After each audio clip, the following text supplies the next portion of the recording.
Hi guys, and welcome to my hands-on first impressions video of the new Dell XPS 12. You can see the specs on the right side, but just to mark the highlights here, we get 6th generation Intel Core M56Y54, which is already based on the newest Skylake. Also 12.5-inch 4K display with an optional 1080p display, but only the 4K display has 100% of color gamut. We also get 8GB of RAM, a 128 or 256GB SSD, Intel HD graphics 515, up to 10 hours of battery life, and a lot more nicer gimmicks, but let's check the device in person now. So here we have the Dell XPS 12 along with the mobility keyboard. There's also a productivity keyboard available with some additional ports. If you take a look at the display, 12.5 inches with 4K resolution, it was really impressive, almost a little bit of an overkill though.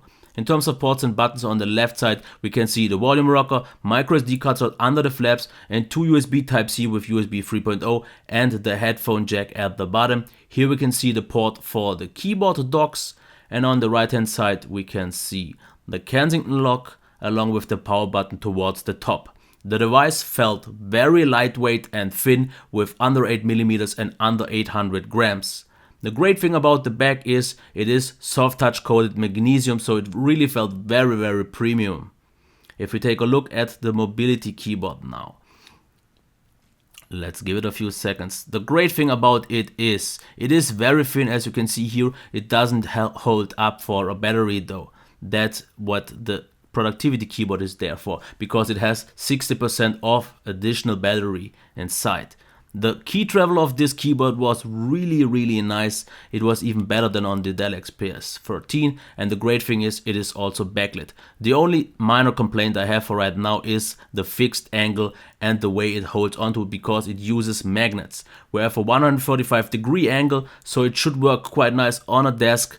On the lap I'm not quite so sure. I used it for a little bit of a time, but it felt like it was a little bit too limited. But we will have to see about that once I get a closer hands on. The magnets itself were strong enough and hold on to it very well. But we have to see, of course, more about that, and let's get to my first impressions now. Okay, so here are my thoughts for now. In terms of design and build quality, it felt really nice, very thin, very lightweight, and also very premium. The preview unit had a few cracks, but this is something that I wouldn't worry about in the final product. The display was very impressive. I'm just not quite so sure how useful it is. I'm just mentioning scaling issues here. Sound is something that I can talk about. The performance is something that I wouldn't worry about, because the Core M, from my experience, knows to perform very well unless you plan on doing some really heavy lifting with it. Battery life is rated at about 10 hours. I would personally be already happy with about 5 or 6 hours, but we will have to see about that.